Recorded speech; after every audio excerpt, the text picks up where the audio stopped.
I remember feeling satisfied with my life, earning a solid income and managing everything well, until one day when I was blindsided. My credit card company called to inform me of a $91,000 charge that I didn't recognize. I was in total shock. Without hesitation, I halted the payment, trying to make sense of the situation.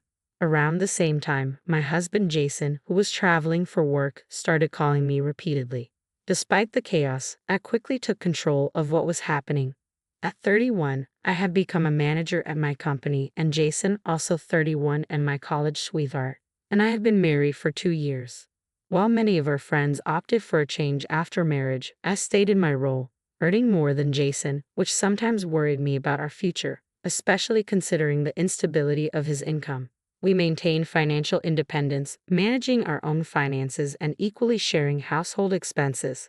This arrangement allowed me the freedom to spend my leftover income as I saw fit, and for the most part, it worked well since we were both working, and our life together felt smooth. However, recently, while on a train ride home, I realized I might have overspent. I glanced at a debit alert on my phone and considered checking for any unused subscriptions still charging me. But the thought quickly faded as I struggled to remember the password to my credit card portal. Getting motivated to deal with it was tough, and reaching the help center was a challenge. Their hours, 8 a.m. to 6 p.m. on weekdays, conveniently clashed with my work schedule. Even during lunch hours, long wait times only added to my frustration. Still, I comforted myself with the thought that if there was a major issue, like a charge over $40,000, the call center would reach out to me. This trust in the system made me somewhat complacent about taking action myself. Meanwhile, online shopping became my temporary escape from these mounting concerns.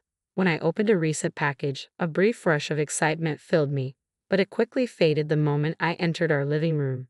The sight of socks scattered on the floor, empty cans on the table, and a random phone and sweater carelessly tossed on the couch instantly shifted my mood.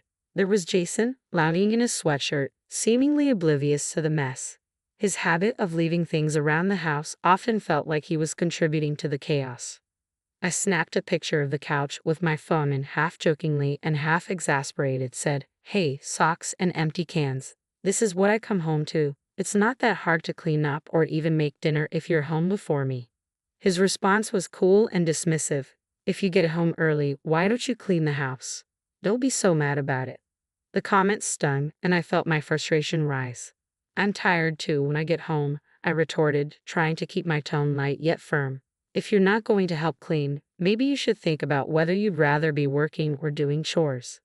"Please, just drop it," he replied, not once but twice, signaling his annoyance without truly grasping the weight of my words. I shot him a stern look, but he was too absorbed in his phone to notice my frustration. It felt unjust that I was carrying more of the workload, both at work and at home. Was I being unreasonable? I wasn't sure, but I feared that confronting him might make him more indifferent to our home's upkeep. To my surprise, something shifted after our exchange. Jason started coming home later, even on days when I arrived early. It seemed he had decided to put in extra hours at work, as if, in his way, he was trying to address the imbalance in our lives. I was in a particularly good mood that day, so I threw myself into my chores with more energy than usual. Jason had been swamped with work lately, which meant the housekeeping duties had mostly fallen on me. I hadn't thought much about it until I found myself cleaning his room, which he hadn't tidied up in a while. As I entered, the scene was exactly as I expected. Empty bottles and cans scattered across the floor, even on the bed. Amid the clutter, something caught my eye. A package, elegantly wrapped in gift paper, lying inconspicuously on the floor. I stepped closer and immediately recognized the branding. It was from my favorite store. A flicker of excitement ran through me. My birthday was just around the corner, and I couldn't help but wonder, could this be a surprise gift from Jason? Despite my curiosity, I decided to respect the surprise, pretending I hadn't seen anything and leaving the package untouched. However, the gift never appeared. My birthday came and went, and as the day wore on, I casually asked Jason, "Do you know what today is?" "Oh right, it's your birthday," he replied nonchalantly. "Did you forget?" I pressed, hoping for a hint of the surprise I had seen earlier. "No, I remember," he responded, barely looking up. "Aren't you happy with what I gave you last year?" "You know, you're old enough not to need constant surprises." His words, delivered so casually, stung. He turned and went back to his room, leaving me confused and hurt. That mysterious box had sparked a glimmer of hope, but now it just left me feeling uneasy. Then, just when I thought things couldn't get stranger, he dropped a bombshell. I've got to go on a work trip abroad next week. A business trip to another country, I repeated incredulously. Since when does your job involve international travel? You've never even been on a business trip outside the state. He shrugged. They just gave me this assignment. The whole situation felt off. What was really going on? I had been feeling pretty accomplished lately, convinced I deserved some recognition, but now I couldn't shake the feeling that something was amiss. You should trust me, Jason had said, but those words felt hollow after what I'd found. The day he left for his so-called business trip, I couldn't ignore the nagging feeling in my gut. After waving him off early in the morning, my curiosity got the better of me. I went back to his room and searched under the bed where I had seen the box. It was gone. Doubt crept in. This wasn't just a regular business trip, was it? The thought gnawed at me as I dragged myself to work. I could barely focus, my mind replaying the recent events over and over. Hey, are you okay? You seem a little off today, a coworker asked. Oh yeah, I just didn't get enough sleep, I lied, brushing it off with a half-hearted excuse. Just then, my phone vibrated sharply. A strange number flashed on the screen. I typically ignored calls like this, but something inside me urged me to pick up this time. Excuse me, I need to take this, I said, stepping outside. It was the credit card company's call center on the line. As I listened, a whirlwind of thoughts flooded my mind about my husband, our recent issues, and whether I should be sharing my password with him. Then the representative's words broke through my thoughts. This is from our debt protection service. It seems there has been a charge exceeding $40,000 on your account, the voice explained calmly. I was stunned. A mixture of disbelief and concern hit me all at once. What on earth was going on? The conversation took a sharp turn when she dropped another bombshell. There's also a charge for $91,000. That's impossible, I gasped, my heart racing. I rushed back to my desk, fumbling through my wallet, only to realize my credit card was missing. That's the card I meant to have with me, I said, panicking. Pardon me, can you please halt that transaction? I asked urgently, the phone pressed tightly against my ear. Yes, it's still pending, so we can stop it, she reassured me, and a wave of relief washed over me. And please, can you handle the stolen card issue immediately? I don't have it with me, I added. Yes, ma'am, I'll take care of it right away, she responded. Even though the situation was partially under control, the adrenaline continued to pump through my veins. After hanging up, my heart was still pounding. I'm sorry, I'm not in the right state to work. I need to leave early, I explained to my boss. It seems my credit card was stolen and almost misused, and I have a lot to sort out.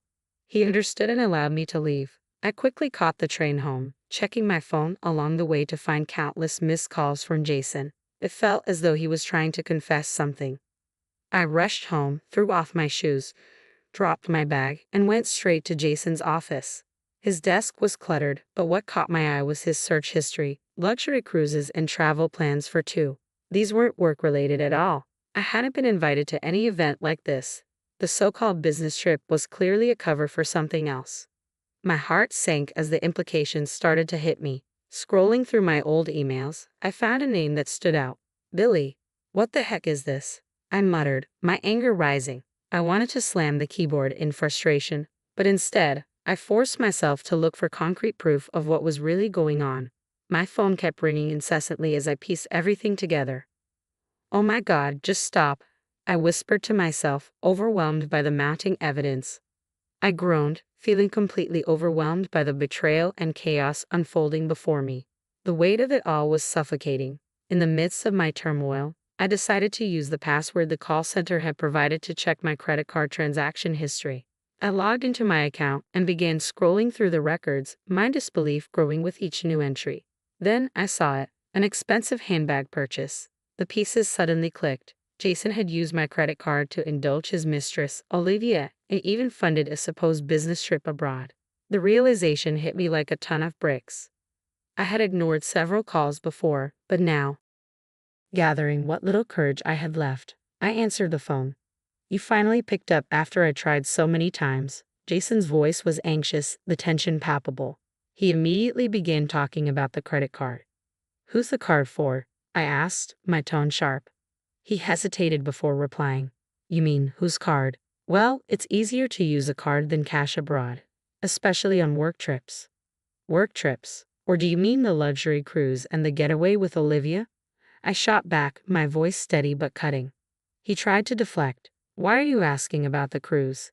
That was for business entertainment, a fun time." "And the designer bag?" I pressed. "Was Olivia happy with it?"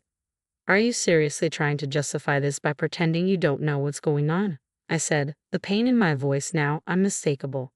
Jason faltered. The reality of the confrontation was sinking in. "I understand. I understand," he repeated, his voice desperate as he scrambled for excuses. "I know everything," I stated clearly.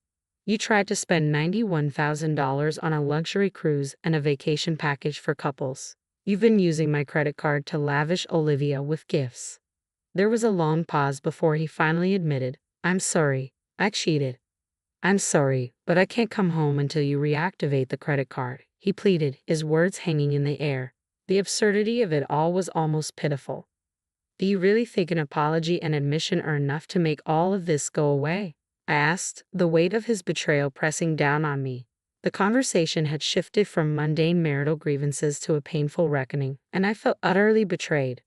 "Please spend the rest of your life at your resort," I told him coldly before hanging up the phone, my hand trembling. Almost immediately, my phone started buzzing nonstop. The incessant ringing drove me to the edge, and in a moment of desperation, I turned the device off, seeking escape from the noise. Soon after, an email notification popped up. It was from Jason's travel agent. His return flight was scheduled for noon, 5 days later. I seized this window of opportunity to take control of my life, determined to resolve everything before my husband set foot back home. The day after, I began clearing out all of his belongings from our house, taking the first step in reclaiming my space. On the second day, I gathered the courage to tell my in-laws everything that had transpired, showing them the undeniable proof of his infidelity and the way he had squandered our finances. They were shocked, deeply apologetic, and by the end of our conversation, they pledged their support for my divorce, promising I would receive $2 million in alimony and vowing to recover the funds he had recklessly spent.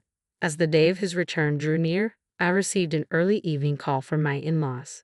They confirmed that the divorce papers had been filed. Surprisingly, my soon-to-be ex-husband had only taken a credit card with him, leaving our finances untouched. However, the woman he had been with had given him $91,000. Furious at the turn of events, she had already changed her flight, leaving for Singapore before him, without his knowledge. I wondered why she hadn't just taken his ticket and visa, leaving him stranded. As I mulled this over, my in-laws informed me that when my ex-husband returned to Singapore, he found the house empty and his connection to me severed. His calls went straight to voicemail. In a last-ditch effort, he sought refuge at my in-laws' house, where he faced the consequences of his actions. The final step was filing the divorce papers, but things didn't end there.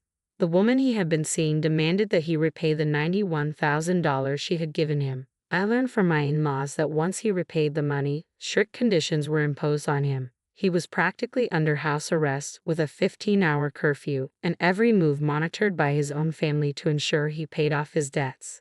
Meanwhile, I took legal action of my own. With help from my in-laws, I filed a $115,000 claim against the woman involved in the affair.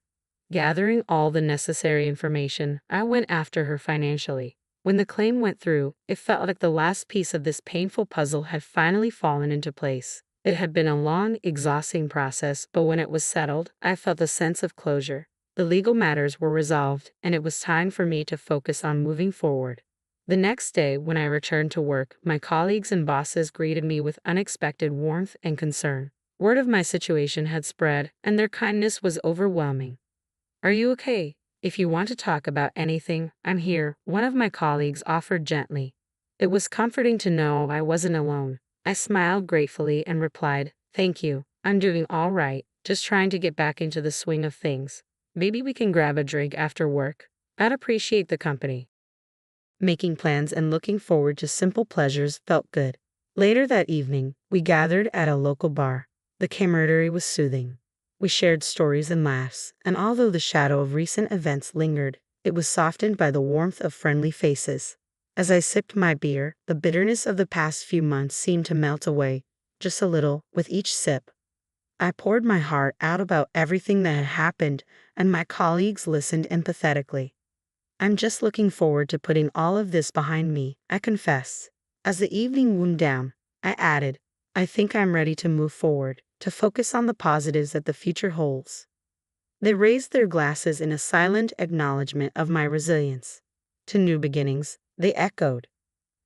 As I left the bar that night, a sense of closure mingled with newfound hope. The support of my work community had buoyed my spirits, and I felt deeply appreciative of their presence in my life. It was a reminder that even in the aftermath of betrayal and heartache, the kindness of others could light the way forward. Looking ahead, I felt a cautious optimism. The past could be changed, but the future was still mine to shape. With the legal matters settled and my boundaries firmly in place, I was slowly rebuilding a sense of normalcy.